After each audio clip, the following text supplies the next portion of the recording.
새 소원이 무엇이냐라고 하는 질문에 1위는 매년 로또 당첨이 차지한다고 합니다. 로또의 당첨 확률은 1등이 814만 5,060분의 1, 퍼센트로 따지면 0.0000001%입니다.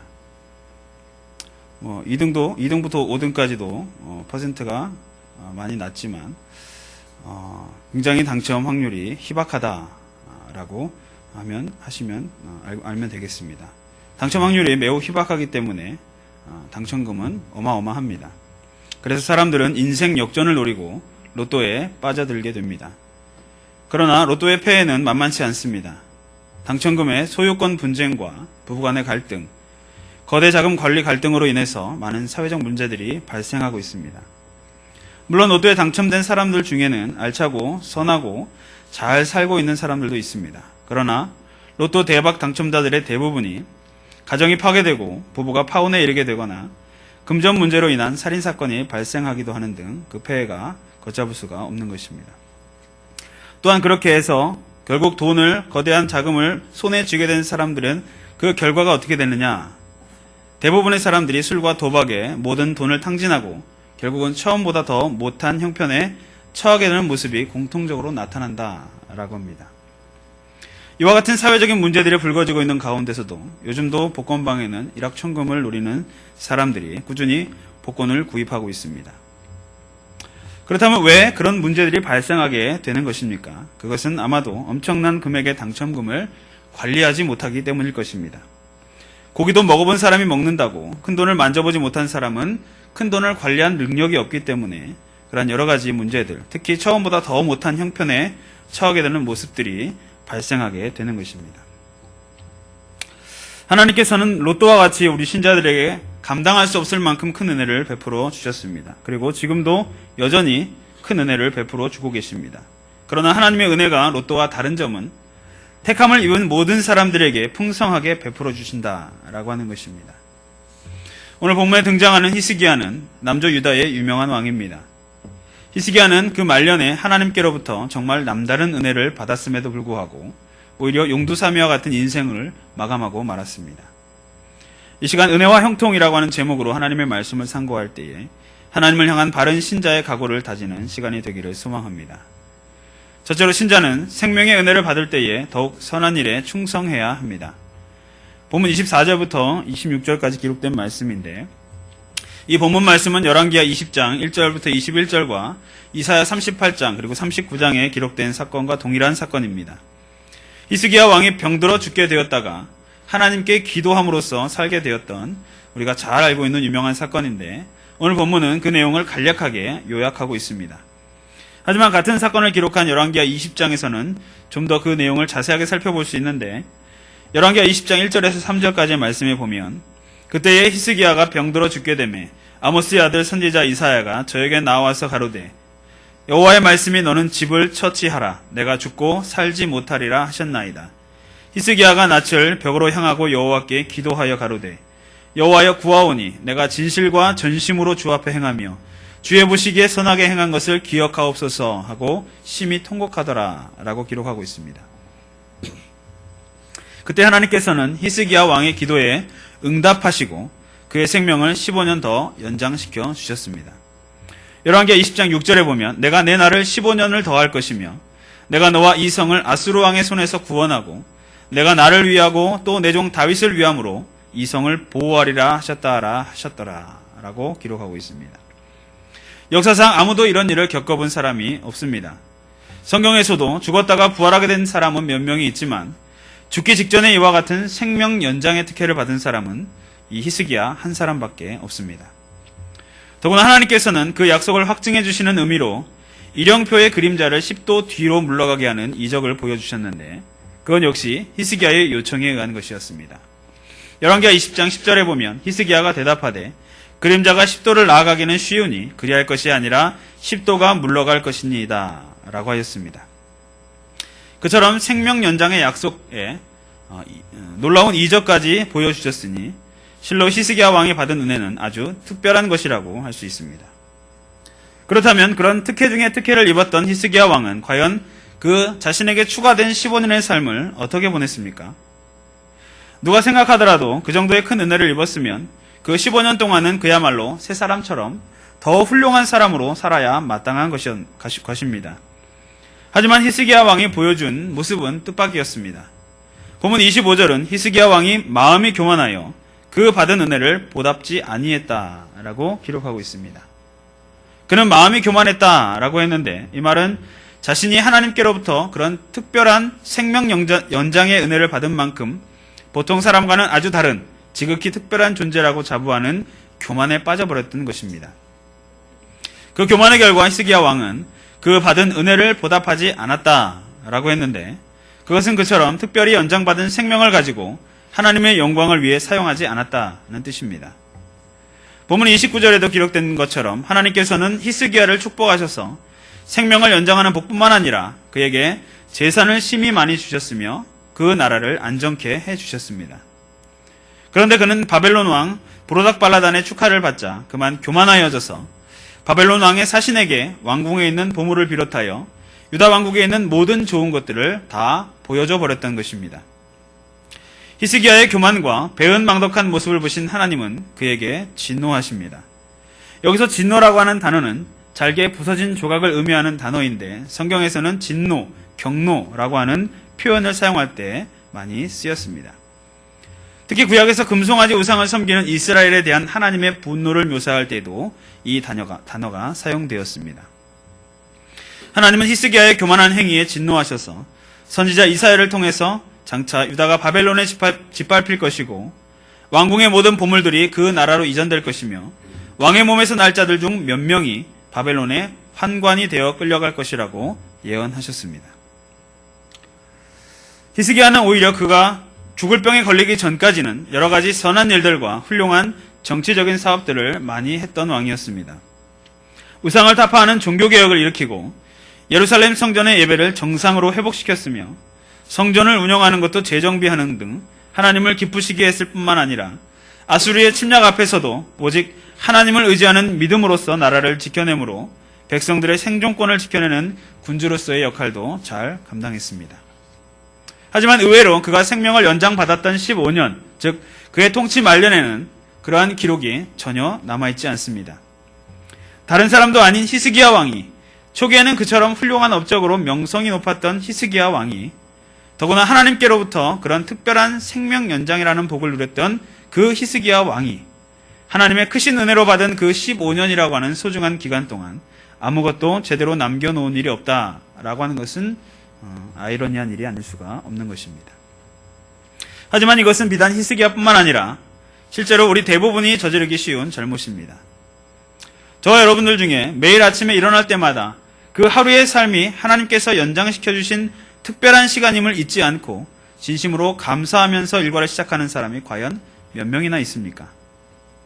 대부분의 경우 우리들은 우리 자신의 호흡과 맥박이 오늘도 뛰고 있는 것과 자신의 육신이 오늘도 기력을 유지하며 활동하고 있는 것, 이러한 사실을 당연한 일로 여기고 있는 것입니다. 주 1700년경 짐은 곧 국가다라고 하는 말로 유명한 프랑스의 루이 14세는 자신을 스스로 태양왕이라고 칭하며 그 나라의 영토 확보, 국위 선양, 경제 발전 등 왕으로서의 의무를 성실히 완수하려고 노력했던 왕이었습니다. 그리고 그의 노력 덕분에 당시의 프랑스는 태양왕이라고 하는 이름 그대로 전성기를 구가하고 있었습니다. 하지만 그런 시대조차도 어떤 기록의 문헌을 보면 사산과 유아 사망이 너무나 다반사여서 말의 죽음보다도 덜 중요하고 폭풍우보다도 덜 중요한 뉴스감이었다라고 기록하고 있는 문헌이 있습니다. 신생아 100명 중에 25명이 1살 이전에 죽었고 또 나머지 75명 중에 25명이 20살이 되기 전에 죽었으며 그것을 통과하여서 장년이 된 사람들 중에도 100명 중 15명꼴로 흑사병이나 전쟁 혹은 흉작으로 인해서 죽어갔습니다.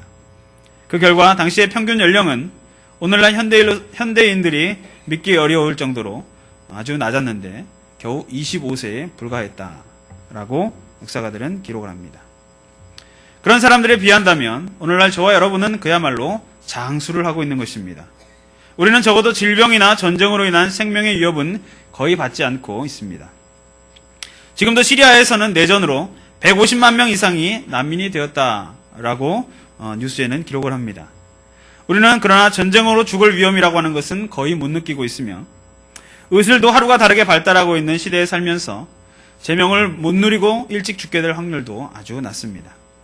기껏해야 교통사고나 요즘에 유행하고 있는 살인 진드기를 걱정할 정도지만 그것은 다른 것에 비하면 약과에 불과합니다. 더구나 우리 신자들은 그런 육신의 생명뿐만 아니라 예수 그리스도 안에서 거듭난 생명까지 가지고 있으니 얼마나 큰 축복을 누리고 있는 것입니까? 저와 여러분은 히스기야가 받은 15년 정도의 생명 연장이 아니라 영원히 사는 생명까지 받은 사람들입니다. 이것이야말로 천에 하나 만에 하나 하나님께서 택하여 주심으로써 누리게 된 특별한 은혜인 것입니다. 그러므로 우리의 생명은 하나님께서 베풀어 주신 크고도 놀라운 은혜인 줄을 우리는 날마다 깨달을 수 있어야 합니다. 오늘도 내게 연장시켜 주신 이 생명의 기한을 하나님을 향해 충성할 기회로 선영하지 않고 그저 나 혼자 즐기는 여생으로 채운다라고 하는 것은 하나님 앞에 얼마나 배은망덕한 일입니까? 그러므로 지금까지 나 자신이 아직도 살아있다라고 하는 사실이 바로 하나님께서 베풀어 주신 특별한 생명의 은혜인 줄을 알고 오직 그 하나님을 기쁘시게 할 선한 일을 위하여서 우리의 생명을 값지게 사용할 줄 아는 성도님들이 되시기를 바랍니다. 둘째로 신자는 하나님께 형통의 복을 받게 되었을 때에 결코 교만에 빠지지 말아야 합니다. 본문 27절부터 31절까지의 말씀을 함께 읽겠습니다. 히스기야가 부와 영광이 극한지라 이에 은금과 보석과 향품과 방패와 온갖 보배로운 그릇들을 위하여 국고를 세우며 곡식과 새 포도주와 기름의 산물을 위하여 창고를 세우며 온갖 짐승의 외양간을 세우며 양떼의 우리를 갖추며 양떼와 많은 소떼를 위하여 성읍들을 세웠으니 이는 하나님이 저에게 재산을 심히 많이 주셨음이며 이 히스기야가 또 기온의 윗샘물을 막아 그 아래로조차 다윗성 서편으로 곧게 인도하였으니 저의 모든 일이 형통하였더라. 그러나 바벨론 방백들이 히스기야에게 사자를 보내어 그 땅에서 나타난 이적을 물을 때에 하나님이 히스기야를 떠나시고 그 심중에 있는 것을 다 알고자 하사 시험하셨더라. 아멘. 히스기야 왕은 연장된 생명뿐만 아니라 그 생명을 마음껏 즐기고 살 수 있는 부와 영광까지 극에 달하도록 하나님께로부터 받았던 사람이었습니다. 은금과 보석과 향품과 방패와 온갖 보배로운 그릇들이 얼마나 많았던지 그 모든 재문들을 보관하기 위한 국고, 즉 특별한 창고를 세워야 할 정도였으며 또한 곡식과 새 포도주와 기름의 산물을 위하여서도 역시 창고를 따로 만들어야 했습니다. 온갖 짐승을 위한 외양간과 우리, 즉 축사도 만들어야 했는데 그 정도가 아니라 양떼와 많은 소떼를 위하여 성읍들을 세우는, 즉 왕실에 속한 가축들을 키우기 위하여서 마을과 도시들을 새로 만들 정도가 되었던 것입니다. 실로 하나님이 저에게 심히 많은 재산을 주셨다라고 하는 사실을 우리는 본문을 통해서 알 수 있습니다. 30절에 히스기야가 또 기온의 윗샘물을 막아 그 아래로조차 다윗성 서편으로 곧게 인도하였으니 라고 기록된 말씀은 본문 앞장에 나왔던 내용입니다. 아수르의 침략에 대비하여서 지하 수로를 파서 식수 공급을 확보해 둔 것인데 이것이 평화시대에 와서는 예루살렘의 상수도 역할을 하게 되었던 것이고 예루살렘의 발전과 번영에 기여하게 되었습니다. 생명을 연장해 주셨더라도 물질이 없거나 전쟁 등의 이변이 생기면 오히려 그 삶은 괴로운 생이 될 수밖에 없었을 것인데 하나님께서는 실로 히스기야 왕에게 모든 일이 형통한 복을 주셨던 것입니다. 하지만 히스기야 왕은 그러한 형통의 복을 누리고 있을 때에 교만의 방심에 빠지고 말았습니다. 아까 25절에서 히스기야가 마음이 교만하여 라고 했는데 이것은 31절에서 그 교만의 결과가 치명적인 실수로 나타나게 되었던 것을 알려주고 있습니다. 바벨론 방백들이 방문했을 때라고 하는 시점은 히스기야의 병이 나은 이후를 가리킵니다. 바벨론 왕 브로닥발라단이 히스기야의 병이 나은 것을 축하한다라고 하는 명목으로 바벨론의 사신들을 예루살렘에 보냈습니다. 당시 근동지방의 패권을 두고 아수르 제국은 점점 쇠약해가고 있었고 반면에 바벨론 제국이 서서히 세력을 키워가고 있던 무렵이었습니다. 그 신흥 강대국이 자기에게 축하 사절단이라고 하는 것을 보내자 히스기야 왕은 스스로 우쭐한 기분이 들었고 그에게 그 땅에서 나타난 이적을 물을 때에 즉 자기의 병이 기적적으로 나은 것과 일형표의 그림자가 10도 뒤로 물러가게 된 사실을 관해서 질문해 오자 교만하여져서 완전히 그 마음을 놓게 되었던 것입니다. 그 이후의 사건 역시 열왕기하 20장에 더 자세하게 기록되어 있는데, 거기 보면 히스기야 왕은 자신의 보물창고와 병기창고 그리고 내탕고의 모든 것을 그 바벨론 사절단에게 보여주었고, 왕궁과 그 나라 안에 있는 모든 것을 저에게 보이지 아니한 것이 없다라고 기록하고 있습니다. 이러한 바벨론의 사신들의 방문과 이적을 물은 일들은 역시 모두 다 하나님의 섭리로 말미암은 것이었습니다. 본문 31절에 그러나 바벨론 방백들이 히스기야에게 사자를 보내어 그 땅에서 나타난 이적을 물을 때에 하나님이 히스기야를 떠나시고 그 심중에 있는 것을 다 알고자 하사 시험하셨더라 라고 하였습니다. 하나님께서는 히스기야 왕에게 많은 은혜와 축복을 주신 후에 그 모든 것에 대해서 히스기야가 참으로 하나님께 감사하는지를 알아보시기 위해서 바벨론 사신들을 그에게 보내어서 시험하신 것입니다. 그리고 그 시험에서 히스기야는 그만 실패를 하고 맙니다. 바벨론 왕 브로닥발라단이 사신들을 통해서 히스기야 병 나은 것을 축하하면서 유다에 있었던 그 이적들에 대해 물었을 때 그는 그만 교만에 빠져버렸던 것입니다. 물론 히스기야 왕은 순전히 한순간 우쭐해져서 자신의 부와 힘을 자랑하려고 했던 일이었지만, 그것은 실제로는 도둑에게 지갑 속을 다 보여준 일이고 적군에게 스스로 스파이 노릇을 자청해준 것이나 다름없는 일이었습니다. 즉 바벨론 제국으로 하여금 유다를 침략하고 싶은 동기를 제공해 주었을 뿐만 아니라 유다의 방어력에 대한 정보까지 스스로 제공해 주었던 것입니다. 그것은 얼마 전에 아수르 제국의 침공을 당했을 때의 히스기야가 보여줬던 일국의 안보를 책임진 왕으로서의 용기와 지혜와 결단과는 너무나 대조적인 모습입니다. 그 일로 인해 비록 히스기야 왕은 생전은 아니었지만 결국 유다가 얼마 지나지 않아서 그 바벨론 제국의 침공을 받아 완전히 멸망하게 됩니다. 앞서 26절에 기록된 대로 히스기야가 마음의 교만함을 뉘우치고 예루살렘 거밀도 그와 같이 하였으므로 여호와의 노가 히스기야의 생전에는 저에게 임하지 아니하니라 라고 기록했는데, 히스기야 왕은 자신이 저지른 일이 잘못임을 깨닫고 분명하게 회개를 하였습니다.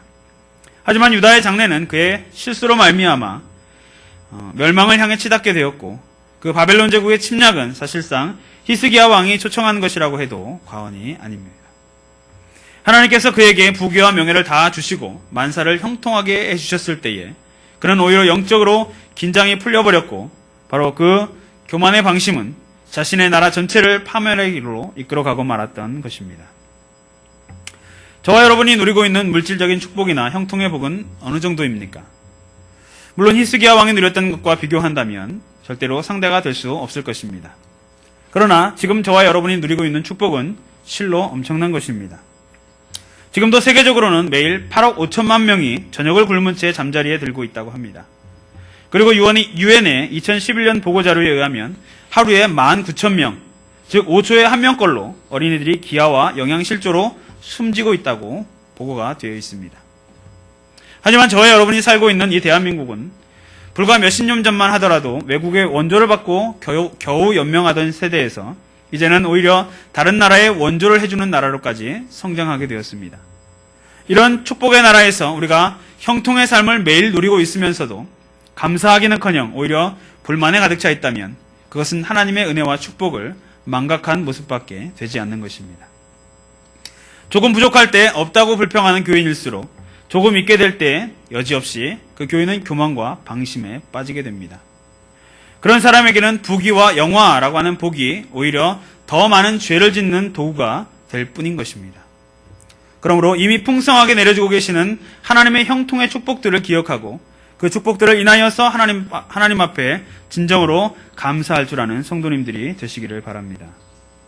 성도 여러분, 히스기야 왕은 25세의 왕위에 올라 29년간 유다를 통치한 후에 54세에 그 생을 마감하였습니다.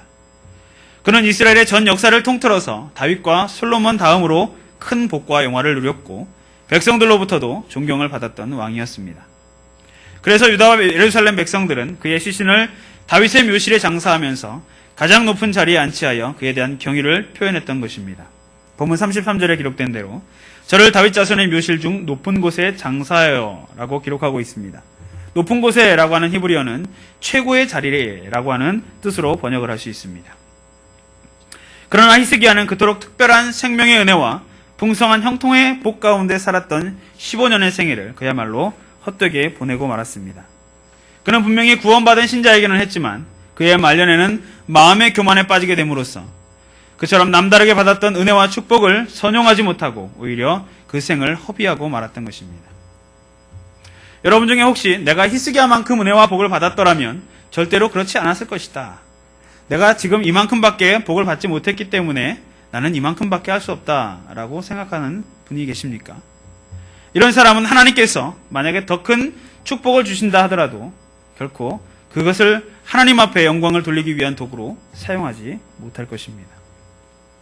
저는 기도할 때에 항상 새날을 주신 것과 나의 생명을 연장시켜 주신 것에 대한 감사 기도를 먼저 합니다. 우리가 오늘 살아있다는 자체, 이것이 바로 기적입니다. 우리가 불경기라고 죽는 소리를 내고 있기는 하지만 그래도 현재 밥 굶을 걱정은 하지 않는 것, 이것이 바로 하나님께서 우리에게 주신 형통의 복인 것입니다. 지금 우리가 누리고 있는 생명의 은혜, 삶의 축복은 바로 왕 같은 부귀와 제사장 같은 영화를 동시에 누리고 있는 것임을 우리는 분명히 알아야 합니다.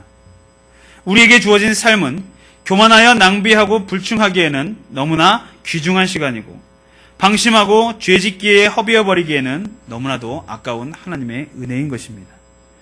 그러므로 모든 만물의 주권자 되신 하나님의 놀라운 은혜와 형통의 축복을 인해 늘 감사하며 우리의 모든 삶을 통하여서 오직 겸손하게 하나님께만 영광을 높여드리는 영천의 모든 성도님들이 되시기를 간절히 소원합니다.